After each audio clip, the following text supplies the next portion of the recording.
نبی پاک صلی اللہ علیہ وسلم کے ایک صحابی جو اس کی ماں ہی ماں رہ گئی تھی، والد فوت ہو گئے تھے، بڑی خدمت کیا کرتا تھا ماں کی۔ ماں ڈیوڑی میں اپنی چارپائی رکھتی تھی، اور یہ عام عادت ہے بزرگوں کو، جب بھی بیٹا باہر اندر آتا جاتا تھا سلام کرتا تھا، ماں سے دعا کرنے کے لیے کہتا تھا، اور جو کچھ باہر سے کچھ چیز لے کے آتا تھا اپنے بچوں کے لیے سب سے پہلے ماں کو پیش کرتا تھا، لو امی جی۔ بس بدقسمتی تھی ہو گئی، بدقسمتی یہ ہوئی کہ ایک دن وہ لے کر سیدھا اندر چلا گیا۔ امی جی نے کہا بیٹا ساری زندگی میں تو سب سے پہلی چیز مجھے دیتا تھا، میں نے کیا کھا لانا ہوتا تھا، میرا دل خوش ہو جاتا تھا، میں تیری بیٹوں کو، تیری بیٹیوں کو، تیری بیوی کو دیا کرتی تھی، آج تو نہیں یہ کام کیا۔ پتہ نہیں کس روپ میں وہ بیچارہ آیا تھا باہر سے۔ اس کے بعد چھڑی تھی ماں کی ماری، ماں کی بازو ٹوٹ گیا۔ ماں اٹھی، اپنا جو پن پوسلا تھا وہ سمیٹا، اور جا کے قبرستان میں اس نے ڈیرے ڈال دی ہے۔ کہاں؟ قبرستان میں۔ پرانی قبر تھی، اس پاؤں نیچے ہو گئے، اوپر تھڑے پہ وہ بیٹھ گئی، اللہ کو یاد کر رہی ہے۔ اس نے اتفاق یہ تھا کہ اسی دوسری چوتھے دن اس کے بیٹے کی موت کا وقت آ گیا۔ اب جب اس کا سانس ہے وہ چل نہیں رہا، موت آ نہیں رہی اسے، بڑا پریشان ہے، بڑا پریشان ہے، سارے کر لیے کچھ۔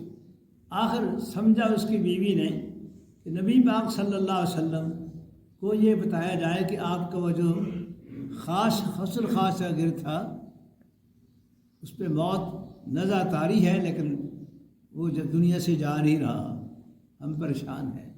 حضور صلی اللہ علیہ وسلم نے 3 صحابی بھیجے کہ جاؤ، جا کے اس کے پاس تم بیٹھ کے کلمہ پڑھو،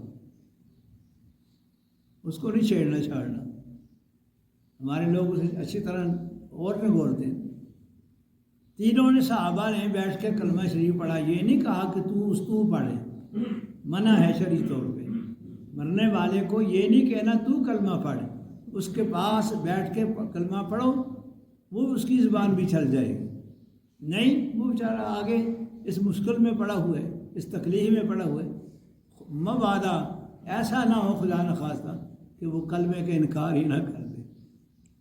ایسا بھی تو ممکن ہے، وہ نزع کی حالت میں، سختی کے عالم میں، اسے کہا جا کلمہ پڑھ، کلمہ پڑھ، کہنا نہیں ہو پڑھتا، کم ہو کے گیا پھر نہ۔ اس کے پاس بیٹھ کے بڑے آرام سے، بڑی حلیمی سے، بڑی بردباری سے کلمہ ہی پڑھنا ہے۔ ان کی دیکھا دیکھی اسے بھی اللہ طاقت دے گی، کلمہ پڑھ لے گا۔ اس کے پاس بیٹھ کے کافی دیر تک صحابہ پڑھتے رہے، لیکن نئی معلوم نہیں بنی۔ وہ صحابہ پھر حضور کے پاس گئے، یا رسول اللہ، اس کا تو موت واقعہ نہیں ہوتی، بڑی تکلیف میں ہے، اور وہ یہ کہتا ہے کہ جب میں کلمہ پڑھنے لگتا ہوں تو سامنے سے آگ آ جاتی ہے۔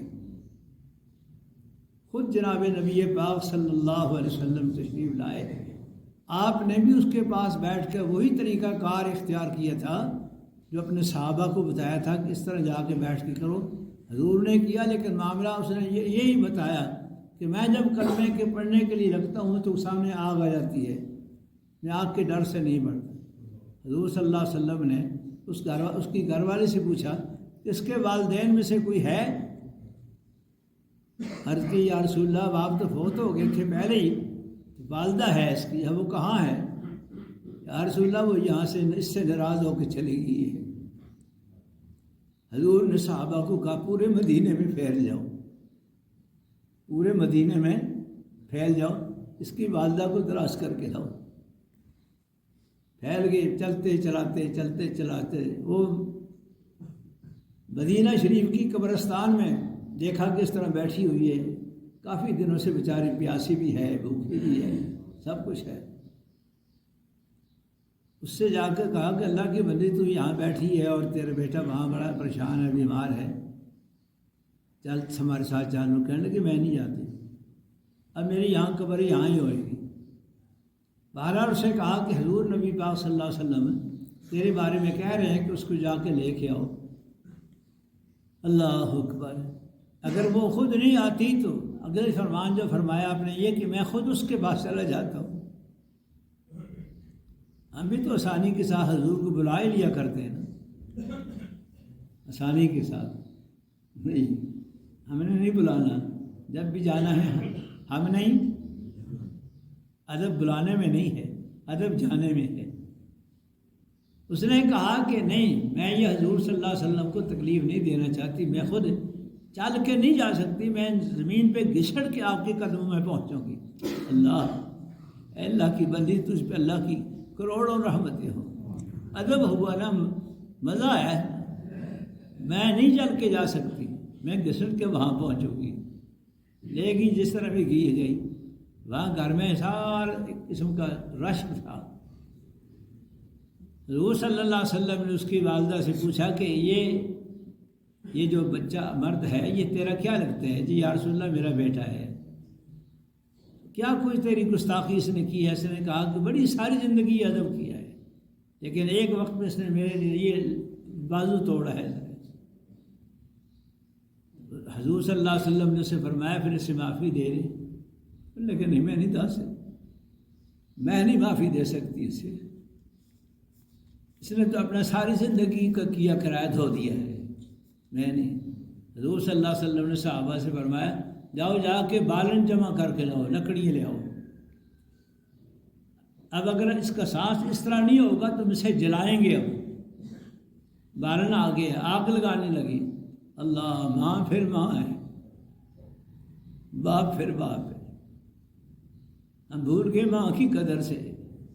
ہمارے ساتھ اس نے بچپن کے اندر کیا کچھ نہیں کیا، ہماری دیکھ بھال کس طرح کی ہے، ہماری پرورش کیسی کی ہے. اس نے ہم پہ دن رات اس نے قربان کیے، اپنی نیندیں خراب کی ہیں، اپنے کھانے سے بھوکی رہی ہے. رات بچہ 2 4 دفعہ روتا ہے دودھ کے لیے، ماں نے کبھی اسے نہیں جھڑکا، اٹھا کے نیچے نہیں پھینکا. دودھ حاضر ہے، پانی حاضر ہے، پیشاب بار بار کر رہا ہے، پارٹی کر رہا ہے، ماں خدمت کر رہی ہے. 2 2.5 سال تو ایسے ہی چلتا ہے، پھر بھی آگے چل کے ان ساری چیزوں کو بھول گیا. جب بالن آ گیا، آگ لگ گئی، اللہ، پھر ماں آئی ہے. یا رسول اللہ میں نے معاف کر دیا، میں نے اسے کیا کر دیا ہے؟ معاف کر دیا. سارے صحابہ خوش ہو گئے کہ کم از کم یہ جلانے سے تو بچ گیا ہے. اور اللہ پاک نے اس کی زبان سے کلمہ نکلوا دیا، لا الہ الا اللہ محمد الرسول اللہ، لا الہ الا اللہ محمد الرسول اللہ، لا الہ الا اللہ محمد الرسول اللہ. روح پرواز کر گئی. اللہ کی پکڑ بڑی سخت ہے. ماں باپ کے میرے نوجوان بھائیوں، بزرگ تو بزرگ ہیں، اس درجے پہ خود پہنچے ہیں. اگر ان کے بھی بزرگوں میں سے کوئی موجود ہے، بہت احترام کرو. یہ سمجھو کہ پہلا حق اللہ کا ہے. کس کا ہے؟ دوسرا حق کس کا ہے؟ نبی پاک صلی اللہ علیہ وسلم کا. اور تیسرا حق ماں باپ کا ہے. ان سارے حقوں کا احترام کرو تو مزے ہی مزے ہیں. جو ماں باپ کے دھتکارے ہوئے ہوتے ہیں، ماں باپ کی بددعاؤں کے شکنجے میں ہوتے ہیں، وہ کبھی بھی دنیا کے اندر نہیں ترقی کر سکتی، زندگی اس پر سکون نہیں گزار سکتی. جتنا ادب اللہ اور اس کے رسول کے بعد ہے وہ ماں باپ کا ہے. کوشش یہی کرو کہ ہماری طرف سے ان کی بے ادبی نہ ہو، بے احترامی نہ ہو. جو چیز وہ مانگے ہم حاضر کر دیں. لو امی جو ابھی جو لو. اللہ پاک ہماری بھی زندگی آسان فرمائیں گے، ہماری روزیوں کے اندر برکت بھی فرمائیں گے. اللہ ہمارے گھروں میں سکون بھی پیدا فرمائیں گے. وآخر دعوانا ان الحمد للہ رب العالمین.